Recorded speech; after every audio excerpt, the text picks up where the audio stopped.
আমার একটি মোবাইল কয়েকদিন আগে আপডেট করেছিলাম। আপডেট দেওয়ার পর মোবাইলের ভালো না হয়ে খারাপ হয়েছে। মানে মোবাইলের ব্যাটারি ব্যাকআপ কমে গেছে, মোবাইল দিয়ে ফটো তুললে ফটো অনেক ঝাপসা হয়, মোবাইলে নতুন নতুন অনেক সমস্যা দেখা দিচ্ছে। এখন মোবাইলের আগের ভার্সনে ফিরে যাওয়া সম্ভব হচ্ছে না। কাস্টম কেয়ারে কথা বলেছি, তারাও বলেছে কোনোভাবেই আগের ভার্সনে ফিরে যাওয়া সম্ভব না। তাই আপনার প্রিয় মোবাইলটি কোনো সময় আপডেট না বুঝে দিবেন না। কিভাবে একটি মোবাইল সঠিক নিয়মে আপডেট করতে হয় আমি শিখেছি। আশা করি ভিডিওটি দেখলে আপনিও শিখতে পারবেন। সঠিকভাবে মোবাইল আপডেট করতে পারলে মোবাইলের জন্য অনেক ভালো হবে। মোবাইলে নতুন ফিচার অ্যাড হবে, আপনার পুরাতন মোবাইল নতুন মোবাইলের মতো ব্যবহার করতে পারবেন। আপনার মোবাইলে নতুন যে আপডেটটি এসেছে, এই আপডেটটি দিলে মোবাইলে কোনো সমস্যা হবে কিনা চেক করার জন্য অফিসিয়াল ভার্সন প্রথমে দেখতে হবে। মোবাইলের সেটিংসে চলে আসবেন।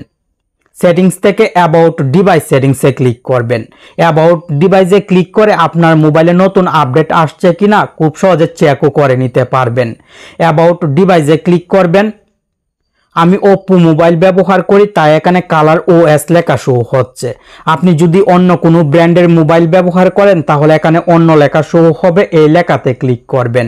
এইভাবে যদি সেটিংসে আসতে সমস্যা হয় তাহলে আপনি মোবাইলের সেটিংসে সার্চ বক্সে টাইপ করবেন সফটওয়্যার আপডেট, খুঁজতে হবে না। যে কোনো মোবাইলের সেটিংসের সার্চ বক্সে সফটওয়্যার আপডেট লিখলে সফটওয়্যার আপডেট সেটিংসটি চলে আসবে। খুব সহজে এই সেটিংসে চলে আসতে পারবেন। মোবাইলের ইন্টারনেট অথবা ওয়াইফাই কানেকশন অন রাখবেন। Update available. আমার মোবাইলে নতুন আপডেট এসেছে। আপনার মোবাইলেও যদি নতুন আপডেট আসে তাহলে আপডেট অ্যাভেলেবেল লেখা শো হবে। আর এই আপডেটটি দিতে 1.75 জিবি এমবির প্রয়োজন হবে, প্রায় 2 জিবি এমবির প্রয়োজন হবে। আপনার মোবাইলে নতুন যে আপডেটটি এসেছে সেই আপডেটটি দিতে কয় এমবি লাগবে এখানেই দেখতে পারবেন। Official version. আপনার মোবাইলে নতুন যে আপডেটটি এসেছে সেই আপডেটের অফিসিয়াল ভার্সন এখানে শো হবে। মোবাইলে এই আপডেটটি দিলে কোনো সমস্যা হবে কিনা অফিসিয়াল ভার্সন দিয়েই চেক করতে পারবেন। আর যদি দেখেন সমস্যা হবে না তাহলে এখনই আপডেট করবেন। মোবাইলে নতুন ফিচার অ্যাড হবে, আপনার পুরাতন মোবাইল নতুন মোবাইলের মতো ব্যবহার করতে পারবেন। আর যদি দেখেন সমস্যা হবে তাহলে ইগনোর করবেন, আপডেট করবেন না।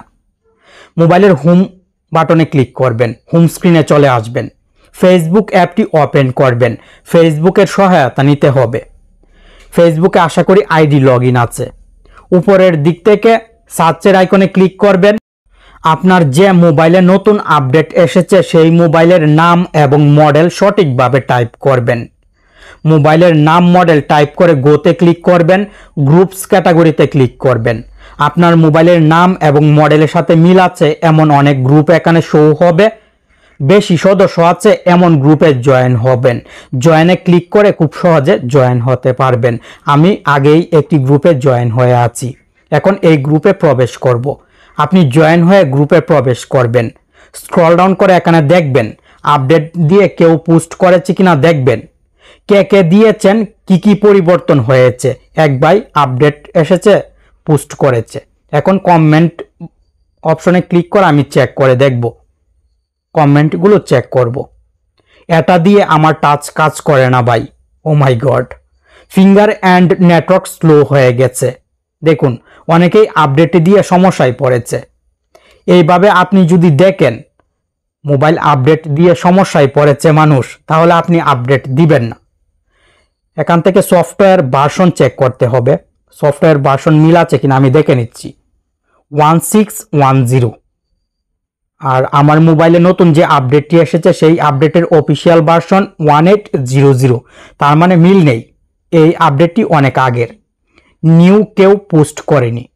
আমার মোবাইলে যে আপডেটটি এসেছে এই আপডেটটি নিয়ে কেউ পোস্ট করেনি, তাই আমি মোবাইলের সেটিংস থেকে সফটওয়্যার আপডেটের এই পেজটি স্ক্রিনশট দিয়ে নিব। আপনিও স্ক্রিনশট দিবেন। যদি কেউ পোস্ট না করে তাহলে আপনি নিজে স্ক্রিনশট দিয়ে গ্রুপে পোস্ট করবেন। রাইট সামথিংয়ে ক্লিক করে ফটোতে ক্লিক করে স্ক্রিনশটটি সিলেক্ট করে এই বক্সে আপনি লিখে দিবেন, আপনার মন মতো লিখবেন। আমি এখানে লিখলাম এই আপডেট কেউ ফোনে দিয়েছেন কি, কষ্ট করে কমেন্ট করে জানাবেন।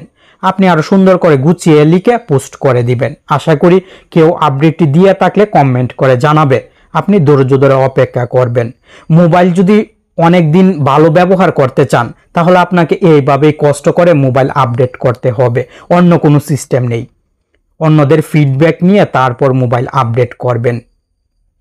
যদি দেখেন মোবাইল সবাই আপডেট করে নতুন ফিচার ব্যবহার করছে, মোবাইলে কোনো সমস্যা দেখা দেয়নি, তাহলে অবশ্যই মোবাইলের সেটিংস থেকে সফটওয়্যার আপডেটে চলে আসবেন, ইনস্টলে ক্লিক করবেন, আপডেট হওয়া স্টার্ট হয়ে যাবে। আর মোবাইল আপডেট দেওয়ার সময় মোবাইলের চার্জ 50%-এর উপরে রাখবেন। আর কোনো সময় মোবাইল ডেটা দিয়ে মোবাইল আপডেট করবেন না। মোবাইল অতিরিক্ত গরম হয়ে গেলে মোবাইলে অনেক সমস্যা দেখা দিবে। সবসময় চেষ্টা করবেন ঠান্ডা পরিবেশে রাতে ওয়াইফাই কানেক্ট করে মোবাইল আপডেট করার, আপনার মোবাইল ভালো থাকবে। আর যদি সমস্যা দেখেন কমেন্টে অনেকে যদি ফিডব্যাক দেয় যে সমস্যা হয়েছে, তাহলে আপনি আরও কিছুদিন অপেক্ষা করে তারপর আপডেট দিবেন। আশা করি এখন থেকে খুব সহজে আপনি মোবাইল সঠিক নিয়মে আপডেট দিতে পারবেন। মোবাইল আপডেট দিয়ে আমার মতো আর সমস্যায় পড়তে হবে না। আপনার প্রিয় মোবাইলটি সবসময় ভালো থাকবে।